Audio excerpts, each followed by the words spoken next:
How do you build credibility and trust with your team? In this episode of The Leadership Hustle, we'll discuss how vulnerability has an impact on the trust of your team. Hello, and welcome to The Leadership Hustle for executives whose companies are growing fast and need leaders who are ready. Hey, it's Andrea Fredrickson here, and I've got Michelle joining me today. Hello. I was going to say good morning, but you guys don't know. I don't know what time you guys are listening today. So anyway, the topic today is about vulnerability and as a leader using that vulnerability to your benefit. But the reality is, we've had this conversation recently with quite a few folks that we coach. There's been, for specifics, I was coaching a gentleman who is a leader of leaders. Mm-hmm.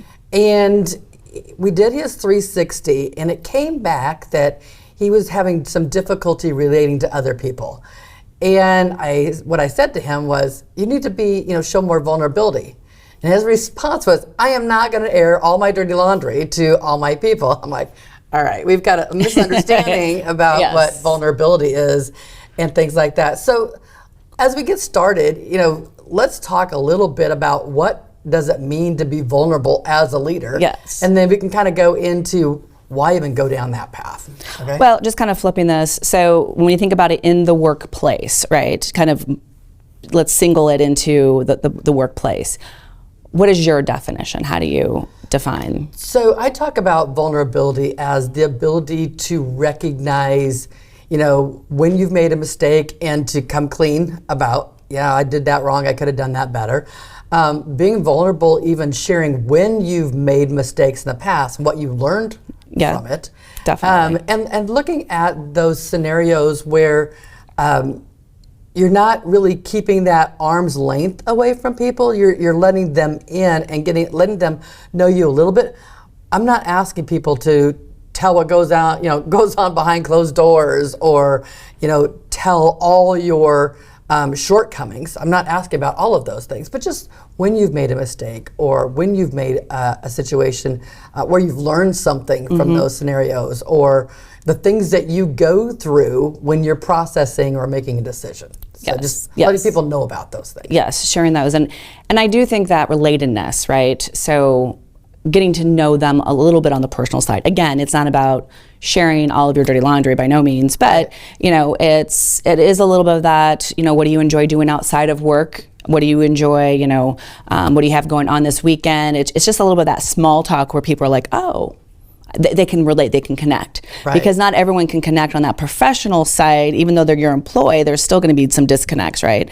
But when they can see you as, like they have children, they're struggling with their child, or little things, again, not big, but right. You're just showing the humanity of your person as who you are, and not making things quite so transactional. Yes. And I think that's where we can go too far. We can be, here's everything you need to know, everything you don't want to know, and then some, right? That's not what we're talking about. But we're not also saying I'm a robot, or I make no mistakes, or I've never made a mistake and I've never learned from it. That's the other extreme of things. Correct. And so this gentleman was really struggling with, he believed that leaders just did the work. They just directed information, directed resources, gave people feedback on what's right, what's wrong, what needs to be changed. And there's a lot of transaction in the relationships. And he hired us to coach him. And then but we still had to recognize, okay, are you willing to do the changing and the work to make that happen? Because if you disagree with the feedback, that's part of the issue, right? Yeah. So let's talk a little bit more about vulnerability. Why even go so far as to improve even just a little of your vulnerability? Like, what's the benefit to me as a leader if I'm being a little vulnerable with my coworkers and my team? Well, one, going back to the one I've already said, becoming more relatable. When we're more relatable, then another side, a result of that is going to be we can start building some trust. People start feeling a little more comfortable around you, right? Right. I think as another ripple effect of that is the positive impact it can have on building the team and the team cohesively working better together and being able to have difficult conversations while at the same time being able to feel safe to speak up. So just just a couple of those, I believe, can be that ripple effect of doing that, which so that you've got the trust, the teamwork, the people being more comfortable to speak up. I know I'm missing a handful here. Right. Well, you mentioned the psychological safety. Yes, the psychological safety. If people can be vulnerable, it says, I realize that the other person recognizes their humanness, and I can be human too. Yes. And so I think that there's a lot to be said there. I also think that it is a great way to teach others lessons. So before, we might be having a conversation and you're willing to say, I remember when I first became a leader, or I remember going through this same scenario, and it's like, oh shoot, I never thought about this. It's not just me, right? You do that happened to you, no way. Right. Yeah, because you're so good at this. I think that along with that, I think there's some really good problem solving that comes from showing that we're going to make the best decision we can with the information we have at that moment. Is there anything else that we need to know, experiences that we need to share, what emotions you might be going through as you proceed through the decision? Or you're going to be making this decision and you may not be popular and might not be liked by everybody else, or things like that. So I think that the vulnerability is really important. Now, there are degrees of vulnerability. Yes, where then it becomes, you can almost swing to the other side where it's just too much. It's too much information. It's sharing, oversharing might be the word for that. And I think that's one of the reasons people choose not to be vulnerable. So the fear of oversharing, but are there things that we have seen in those that we coach and those that we work with that is saying, I'm choosing not to be vulnerable because I'm afraid of oversharing? Or are there others that you've heard? Well, I'm afraid of being weak or being viewed as weak. I'm afraid that people won't view me as a leader because leaders are that perfectionist, right? I'm supposed to know everything. Yes, I have to have all the answers versus let's flip this back and let's see what the team's answers are, or the people, that core people around you. Right. So those I would say are going to be common ones. It's that fear of failure, but fear of looking like a failure. Right, feeling like I don't know all the answers and I don't look as strong as I want to be viewed as. And so it really does come down to, how do you want to be viewed? And if you want to be viewed as a leader who has compassion, and who is willing to help people learn things, and learning is an environment where people are relating to what you're saying or having a bit of understanding. It's not just, here's the recipe of how you do these things. Pick and choose how you go about doing it, but we still need to recognize that there's a human on the side of the doing and the decision making, right? Correct. So if you were to give people advice, for those who don't like being vulnerable, or think that vulnerability is a sign of weakness, or for whatever reason they've said, give me the Heisman, right? I'm just going to keep you that 3 feet away and doing that.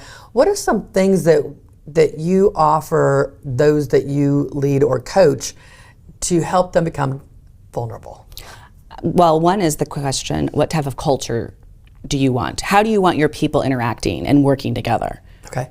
Because if you want your people collaborating, if you want your people being able to say, I screwed up, if you want your people, so we can address it sooner than later, right? If you want your people to be supportive of one another and to have some compassion and jump in and help when someone does make a mistake, you've got to step up and demonstrate that. Right. You've got to set the example. So my first question is, what kind of culture, what environment, how do you want your people working together? I think that's so important. I love that you bring that up, because people say, I want something, but behave a different way, and don't realize the impact that has on the people around them and the people that they lead.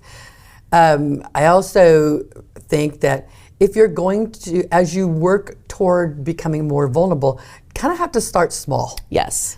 And so, what kinds of little things can you share? Is there an experience that you had that's similar to what they're about to go through, or maybe what they've done, and where you maybe made a mistake, or you wish you would have made a different decision, and you can share that information with others? It doesn't have to be huge. It just has to be very small. Correct. I think it's the little step of being intentional every day who can I connect with? Who can just have a small conversation with to get to know them a little bit. And it's not about my story out trumping their story out, because we got to be careful with that too, right? Right, exactly. But it's being very intentional of making those connections, and then when situations arise, when there's an opportunity, it's still being intentional about, I struggled with this 20 years ago, and a couple things helped me. Are you interested? Right? Asking them if they're interested in your advice, kind of scenario.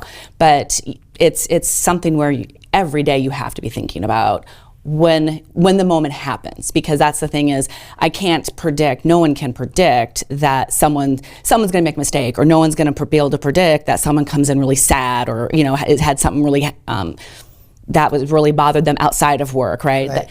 It's in the moment. Right. So it's being intentional of what can I do to connect today, and then at the end of the day, just asking yourself, what did I do to connect? Who did I have a conversation with? And it's about baby steps. It's like I had one conversation a day, one yesterday. It's just kind of keeping a trend where over time maybe you're connecting with multiple people. Well, and I've got two that kind of go hand in hand with examples of things that you can do. One is to ask for feedback. So are there people on your team that you would appreciate if they said, hey, you made this mistake, or I don't know if we agree with this, or that maybe the way you're coming across is there's no story with it, right? Yeah. That you could ask for that feedback. The second part of that is for them to also let you know when you recognize that you've made a mistake, are you willing to say, I screwed up. I should have said that differently, or that email could have been written differently, or it could have been sent out or shared at a different time. Whatever the scenario might be, that you might recognize that, that wasn't as good as it could have been. So, but did nothing with it. Correct. Right? So speaking up when you're thinking it. Speaking up when you're thinking it. Yeah. And so, part of this whole vulnerability process is we really do want people to become more vulnerable, but there is a downside to becoming vulnerable. We have to watch out. And I think that people overcompensate for being vulnerable, where if they share, because they're naturally good sharers, but they've been burnt because they shared their decision-making process, and now it backfires, right? Yeah. Or maybe they are sharing, what's the plan on how I'm going to develop this budget, or how I'm going to do that, and people don't want that information, and so maybe you feel as though you're not psychologically safe in that people who you report to, leaders report to other people, right? Yes, whether it's a board or a CEO or someone else. And are you feeling, if you don't feel comfortable in sharing, that means that other person is not creating that psychological safety. And so the recognition that it's hard sometimes to be vulnerable. Some of us meh, I'll just tell you, and consequences are consequences. But at the same time, we're also hyper aware of, and what's the fallout of that, right? And so looking at those kind of scenarios. Well, and the one thing I always, I don't want to say warn on the asking for feedback, is if I haven't created an environment where people feel safe around me, they're probably not going to give me very much feedback. Right. They're going to probably tell you, oh, you're great, and not necessarily have any issues. Yeah. And so it is putting a little more work in before you start seeking feedback to a little bit of a degree, or test it out, see what happens. If you really don't get much, ask them intentionally, okay, hey, I'm going to give you a month, and I'm sure I'm going to make a mistake the next month, or I'm sure there's going to be something I do that maybe you'd like to see me do differently. Right. Just jot some things down. So when we revisit again, maybe there's something there that can help. Right, because we don't always know the impact we're having on others, right? And as I was preparing, or as we were preparing for this conversation, we were talking about, here's what the definition of vulnerability is, here's why we do it, here's why people don't do it, right? Here's some techniques. But I think that one of the most interesting part of the conversations was, do people even recognize that they are not being vulnerable? Are they doing it on purpose? Or, to one extreme, are they being a narcissist? Now, most narcissists don't know that they're narcissists. Well, correct. Right? And so, that person who never has the wrong answer, who is a bit condescending and, I was just waiting for you guys to come up with the right answer, and now that you do, now I'll move forward. Yeah. Right? A year later. Right. And so that is not demonstrating vulnerability, because I think that there's some narcissists that they didn't have the answer and they just were waiting for somebody to come up with an answer, and now they were going to prove how right they were. Yes. And so we have to really be aware that being vulnerable is genuine. Yes. It is not, I'm just doing this because a coach told me to, or the latest leadership training conversation podcast says this is what I need to be. Vulnerability is a genuine process and genuine emotion where I'm letting you in a little bit to see what's behind the curtain. Mm-hmm. You don't need the whole thing, but I just need to let people know that I'm human, you're human, and we give each other a little bit of grace, and hopefully we learn from it. Yes, 100%. Yeah. Thanks for joining us on this episode of The Leadership Hustle. Don't forget to subscribe so you never miss another episode.